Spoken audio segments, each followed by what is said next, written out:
Hi, everyone. Welcome to our latest edition of SuperNova Commencements. I'm Kashi Sehgal, and we have a great show for you today. But first, I want to welcome all of our graduates, all of our students, everyone watching. We've got young professionals that tune in and all kinds of people. So we're excited to have all of you. But graduates, congratulations on graduating, on finishing. That is something that is very difficult to do. It's an important skill in life. But we want to waste no time today in getting to our guest, and I'm going to bring her on screen. Rickey Bevington, welcome to the show. Thank you so much for having me. What a pleasure. So great to have you. So especially wonderful to have you today, and we'll get into that in a few minutes. But Rickey is the senior anchor for Georgia Public Broadcasting. There's like so many accolades.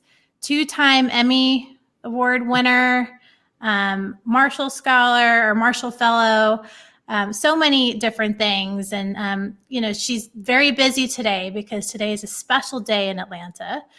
We are honoring the life of John Lewis today. It's the day of his funeral. We've got 3 presidents here and all kinds of distinguished guests. And so we're very blessed that Rickey would spend time with us today because she's very busy today trying to cover everybody here in Atlanta. So thank you, Rickey.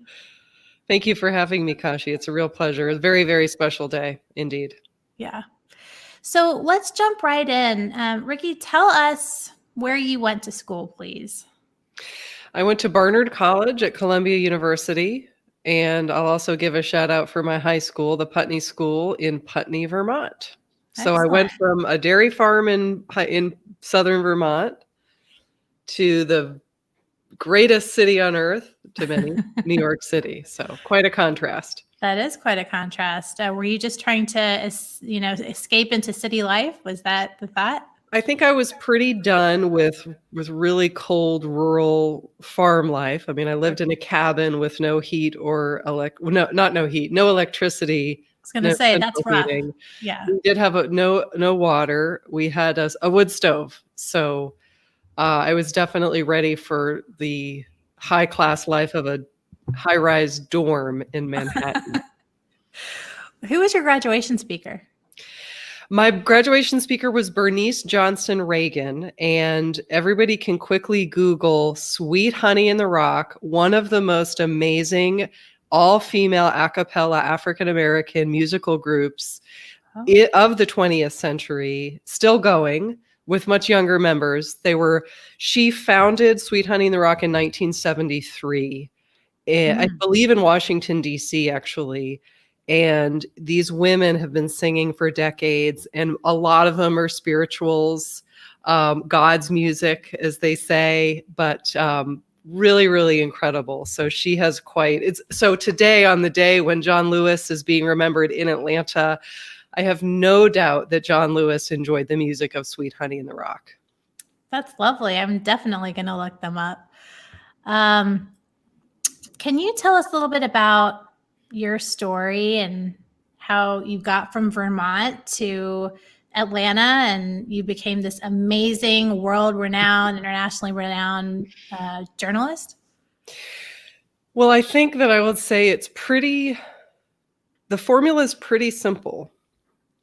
I've always followed what I thought was right. I always followed what I was passionate about and what I thought would be of service to my community. Now, going to New York City from Vermont was a personal decision. I knew that I needed to be around a lot of people so I could learn. And I knew that being in a city would be, what I said was, what I can't learn in class, the city will teach me. The cultural institutions, the film houses, the coffee shops, the people I'd be able to meet. So I really see education as where you live and who you're interacting with. And I've always felt that way about education. So I came back, I was born in Atlanta, raised in Boston, where my parents went to graduate school. And when I came back down to Atlanta about 15 years ago, it was sort of the same thing. Was I knew that I wanted to be in journalism. And the reason I knew I wanted to be in journalism was because I was in Manhattan on 9/11 during the terror attacks. And a Boston radio station called me on my cell phone, and you really couldn't get any cell phone service that day because it was so chaotic. But this station got me on the phone, and I reported for them, for their listeners, what was happening in Manhattan. Now, I was just a civilian. I was 22. But I had a firsthand witness knowledge of the events of 9/11 that nobody else could get. So I reported. I mean, they just asked me questions. What did it smell like? There was a really strong scent of burning in the air. What was I seeing? All that stuff. And that really planted a seed for me that when there's really important information in the world, I can be a conduit to that, to help people and to help people feel empowered to know more, not just to know more for the sake of knowing more, but because when people really need to know things, I want to help them know that. And that could be about a local election. It could be about a local candidate. It could be about a decision to raise taxes. The more people know, the better citizens they are in our world, I believe. What a powerful introduction into what you really find, like, have a passion for. It's born out of something really important in our history. So that's fabulous. You mentioned helping citizens be more informed. You've said that well-informed citizens are the bedrock of democracy. How do we make sure that citizens are better informed? How do we get them to want to be better informed? People say only those who really know what's going on in an election should vote. I mean, what are your thoughts on how we inspire people to want to learn? Well, it's a really important question right now, and it's changed over the course of my career when, I don't say I chose journalism, it chose me. It was a calling, especially after 9/11 when we saw the world change forever. I felt called into this field. It took me about 2 years to actually get a job in the field. That's what I mean when I say planted a seed. When I started in journalism in the early 2000s, I felt that as long as people knew things, that was it. That's all you needed. You just needed to know about local politics, state politics, national politics. And then when you went to the polls, you'd make really good voting decisions, right? Mm-hmm. Or you went to your parent-teacher conference or the school board, or, you would be an informed citizen and everything would work out. Well, now I think it's actually about helping people understand why you need to know things. So not just knowing things, but the why behind being an informed citizen. And I think that's the challenge in the United States today is people know a lot of things, incorrect and not correct. But I would love to see deeper conversations about why accurate information is important for us to be armed with. Really, it's really a tool to have accurate information. Yeah. So you bring up inaccurate information and accurate information. I have to ask about this fake news stuff that's happening, this other pandemic we're experiencing. How do we build trust right now? But I mean, how did that even get eroded? What happened, and how do we get back on track? Well, before the internet, and this is not my opinion, this is scholarship that's been done about this very question, which is that before the internet, sorry about these police sirens you all are hearing in the background. People trusted institutions because institutions were the gatekeepers of information. Mm-hmm. The media, there were 3 big television stations. So all the information in the world was funneled through these big TV stations and newspapers and radio stations. Same with government, same with college universities. They were gatekeepers of information and knowledge. So America in the 20th century was built on gatekeep information or knowledge or wisdom, gatekeepers, and then us. And this is incredibly simplified, by the way. All of this could be debated, but I'm trying to answer your question. And of course, the internet blew open the gatekeepers, right? Mm-hmm. So now I, as a citizen anywhere in the world, can access the emails of Hillary Clinton, right? I don't need the media or a book or a scholar to tell me what those cables were. I'm talking, of course, about famous document leaks. And so people realized that maybe the gatekeepers were not as trustworthy as had once been assumed. So in terms of restoring trust, I, of course, don't have a silver bullet answer for that. However, I think we're seeing every day kind of the new experiment in trust. And I think it's more incumbent on particularly media organizations to be getting our facts right, having balance in our reporting. And I can only speak for the media because people are so quickly looking for opportunities to mistrust us. So we're all, particularly the media, we're in a position of regaining trust. Yeah, absolutely. And, thinking about the political scene here, you've done a lot of studying on politics around the world through the Marshall Fellowship, the Council on Foreign Relations, and so many other just trips you've taken. What insights do you think that has given you on what is going on here in the United States? Something that I think about, and again, we'll stick with the theme of media because that is my area of expertise. Something that I've observed is that whoever controls the media can often control the national conversation. This won't surprise anybody. We're lucky in the United States that we have such diverse, not only media sources, but we actually have, we'll say, controllers of the media.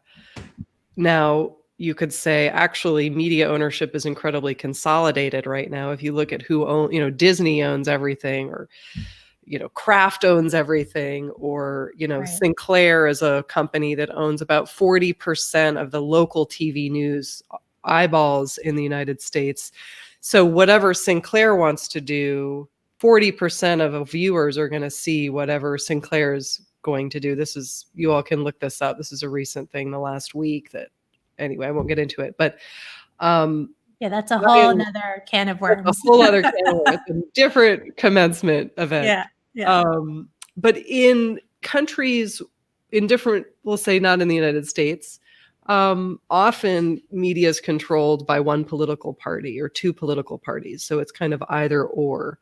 There's also a lot of very flagrant propaganda, whereas in the US, we do have an FCC that allegedly polices, lies and libel in the media. That is often flaunted in other countries. I'll give you an example. I was in a country that it was at a TV station, and the television station had staged a coup. All right, a coup of the military, completely fabricated within their television studio. They'd fabricated this. But because there's very little internet saturation in the country, people can't just open up Twitter to see what's really happening. Right. A lot of the country effectively watched a government coup that was totally fabricated, and it was to influence the electorate. So just to give you a sense, I mean, it's not great news in the United States, but it's sort of a kind of a part of living in a society with a free press is that it's kind of a wild, wild west. It's kind of all or nothing. So having no free press is pretty dire, even as having an incredibly crazy press feels dire to us as well. So sure. It's all about perspective. Yeah. What's the most interesting political climate country that you've studied or traveled to? I would say right now it's Ukraine, where Mm. I'm most, and it's not just because I was most recently in Ukraine, and I was there for the presidential election in 2019 and was at the election night headquarters of their current president, Volodymyr Zelensky, who is very famous for his famous phone call with our president Yeah. that then led to the impeachment, that single phone call and some things that happened afterward. Because Ukraine is really figuratively, politically, and geographically caught between Europe and Russia, Mm. and is literally doing this. So do we join sort of the Russia agenda, or do we join the Europe agenda? And Russia invaded a portion of Ukraine in 2014, which set off an astonishing chain of events that were sort of still the EU and NATO and the United States and pretty much all foreign policy in the Western Hemisphere is still very much influenced by this moment in Crimea. That's another commencement event as well to try to explain all that.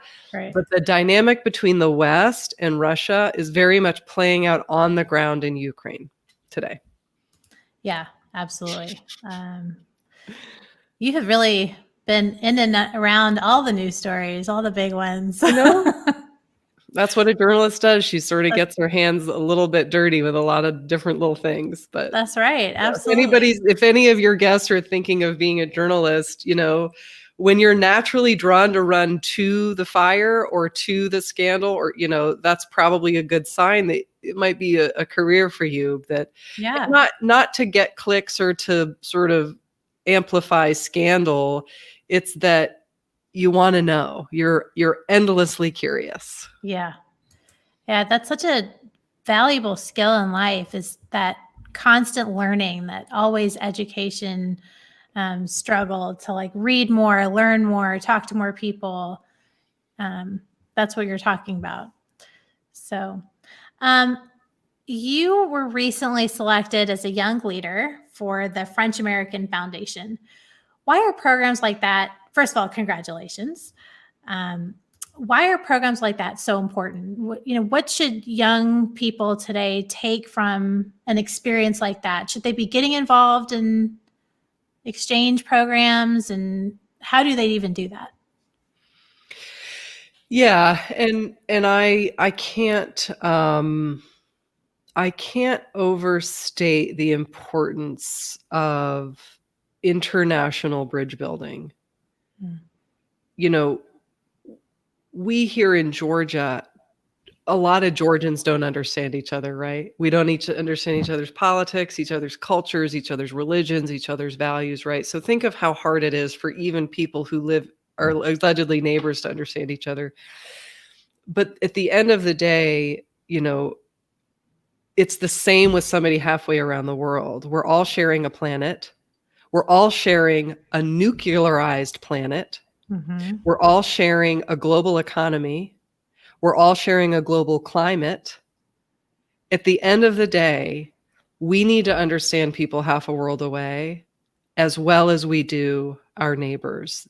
I don't see the number of miles between you and another person or the number of languages or whatever as any different, because the more you understand where other people are coming from, what their value system is, and what their hopes and dreams are for themselves and their children, the better we can communicate and solve problems together. Mm-hmm. We really are all in this together. Every one of us on the whole planet. It's no longer us and them. That's my belief. That's my worldview. Sure. Not that it ever was us and them. It was just a little bit easier to behave that way when we couldn't communicate or travel so instantly. Yeah, there was a time that existed before the internet when we could bury our heads in the sand and simply say, well, that's their problem. Mm-hmm. We're particularly with the issue of climate change, and I do not need to tell a young audience this, it is no longer their problem. There are some things that are other countries' problems, but whether it be terrorism, whether it be climate activism, all of this stuff trickles out into the United States, particularly issues of economic displacement and climate displacement in Africa, or war in Syria, pushing millions of people into Europe. I mean, that domino effect is very evident in our politics today. Yeah. So how do we translate those concepts back to students? What do they take away from that? Is there like maybe just going into their job, they're not thinking like, I'm going to help solve the world's problems, right?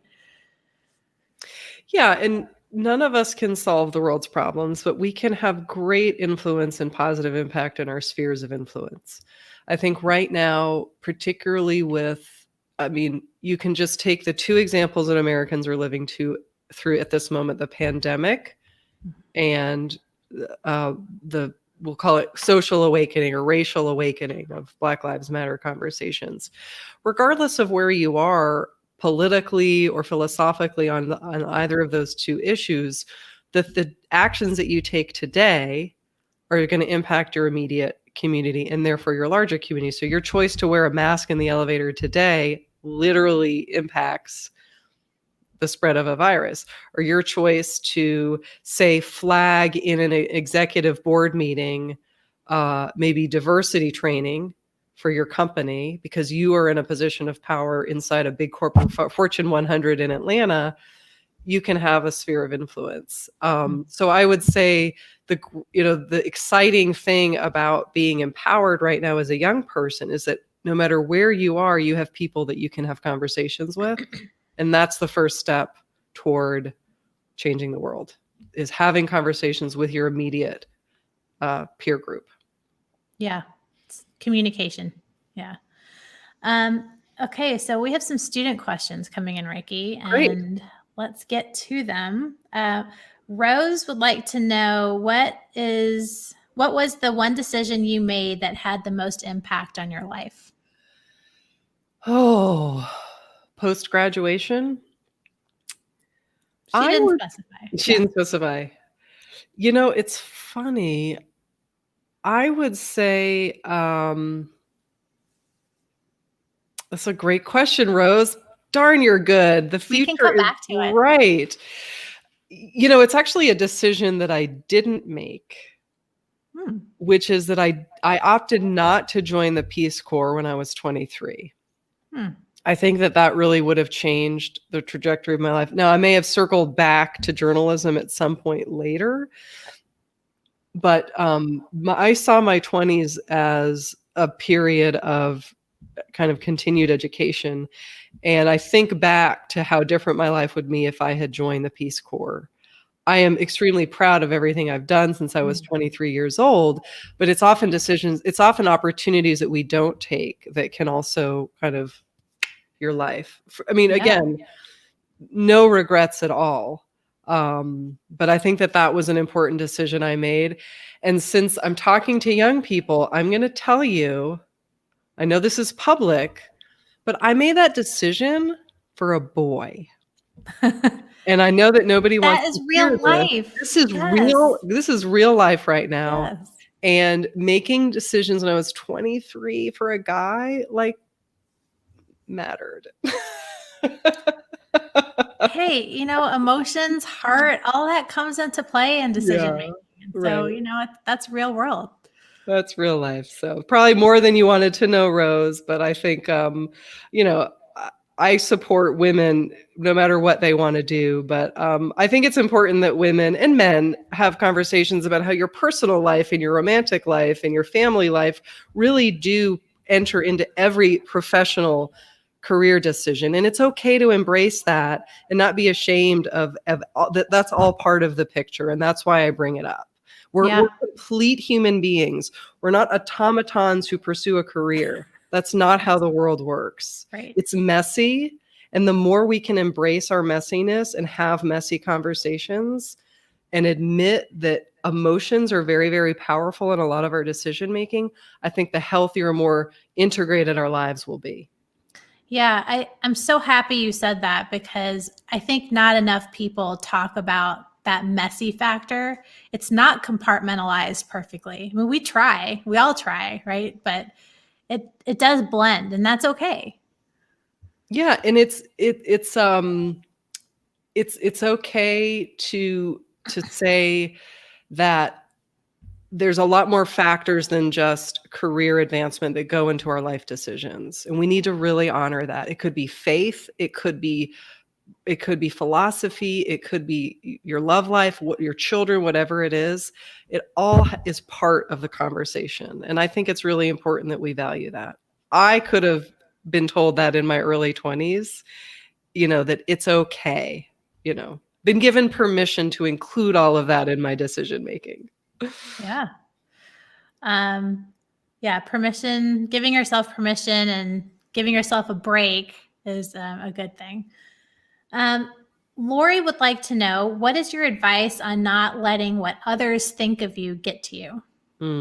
Gosh, that's so hard. I would say I don't know if you've all heard of this expression, a people pleaser. And I certainly have people pleaser tendencies. And that might just be the sort of performer in me. My job is to kind of be a presenter, and I need to be pleasant to the people who receive the information. But I would say particularly, there are particular pressures on women, and there's an expression that somebody told me that I don't live up to it, but I say it to myself when I need to, which is, what other people think of me is none of my business. It's good. And when I really am having a tough moment, when I'm feeling really judged, it's like, it's none of my business. Yeah. Sure, I got rejected from the XYZ. And by the way, for all of the fellowships that I've been accepted to, I've probably been declined for just as many. Certainly for all the jobs I've had, I've been declined for just as many. And that just wasn't the right job for me, or that just wasn't the right fellowship for me. And those people didn't want me, and that's okay. It doesn't change anything about me. Very good advice. Sam would like to know, in the face of recent events, how can our generation keep the faith and stay positive? I think the best way we can do that is to surround ourselves with good people, not to stay in an echo chamber. Certainly not. We need to be interacting with people regularly with whom we disagree, respectfully and intellectually, that we can truly have people check us. Particularly in politics, if you want to go into politics, having advisors who don't agree with you politically is one of the strongest things you can do for your political activism, because it will help, strengthen what you do believe, but it will also help you work together with people that you don't agree with. So I would say, to stay positive and make a difference, is to really have a good, not only personal cohort, like I have people in my life who are like my personal team, and then I have my professional team, my peer mentors, and then I also have regular mentors who are professional mentors. So I have kind of layers of support, who all of these people serve different sort of purposes in my life, but at the end of the day, they have my back, and it makes me feel less alone. It makes me feel less powerless, to have people who are helping me, again, make a positive difference in my immediate sphere of influence. We cannot solve climate change tomorrow ourselves, but we can do little things with our peer groups and our companies and our faith communities and our friend groups that can start that process. That keeps me positive. Yeah. Great advice. Tia would like to know, when was a time you felt like giving up, and why didn't you? About 8 months ago, I didn't get something that I really wanted. And I felt really, really rejected. So what did I do? I talked to one of these people in my life who, they're not a friend, they're not a peer, they're like a mentor. They sort of scare me kind of, but and I mean that in a good way. By scare me, I mean like challenge and inspire me. Like I want to get to their level. Yeah. He said, "Man, that sucks. Now go try to get something even harder." That was his response. So I'm feeling all sorry for myself. And his response was, "Yeah, that sucks. Now go harder." And that was a really valuable moment to be like, sure, you're going to fall down flat on your face and break your nose and it's going to hurt. And you stand up and you actually run even faster and harder toward the next goal. Yeah, that was a really hard lesson. He didn't want to hear my pity party, strangely. By the way, the thing that I got the thing that he challenged me to do. I am not surprised. And I will say that whatever that other thing was, they were not very smart. Thank you. Okay. So let's do one more. Well, we've got a few here. Maybe we'll do two more. Trying to find some different ones. Debbie would like to know the best piece of advice you've ever received. Well, I'm going to go back to that. What other people think of me is none of my business. Was really, really good advice. And I think that I'm reading a book right now, so I wouldn't call it advice. But I would say it's reminding me not to settle. That particularly, I think that I have caught myself talking myself out of my dreams with a mental tape saying, it's good enough. Or, that's going to be a lot of work if you really want to go. Why? You're comfortable. Why are you going to stress yourself out again? You've worked so hard up until this point. Right. And I think that it's a good reminder that you can have everything you want. It's just how hard you want to work for it. And also what other people think of you is none of your business. So I love that. Yeah. The way I often think about that is you'd be surprised. I think I heard this somewhere. You'd be surprised how little people think about you. Little. At any given moment, nobody on the planet is thinking about you. Yeah, because they're wrapped up on themselves and what's going on with them. Yeah. We're all thinking about ourselves, and that's okay. We all have to keep food on the table. We have to, move forward with our lives. That's okay. Now I've got the sirens. Yeah. Okay, let's do last one. Kate would like to know, what is your favorite part about your job? I feel like I'm really helping people. I mean, there's a real sense of immediate gratification in live broadcast news because it's not just that I work in media, that I'm a journalist. It's that every day I come in and I give people a lot of things that I think that they need to know to help them, to make them better parents, to make them better citizens, to entertain them, So I think that's it. It's that every day at the end of the day, it's like, oh, I help people today and I get to wake up and do it tomorrow. That sounds really selfish, but particularly in a world where, you're just not sure what your impact is on other people. I know for a fact that people value, what I do for them every day. So that's very rewarding. And it isn't fluff. It isn't, it's meaningful content, so to speak, I hope. Yeah, you're connecting people to meaningful information. So I hope so. You're doing a service, so we appreciate it. We are out of time, and I know that Rickey has lots going on today, so we don't want to keep her too long.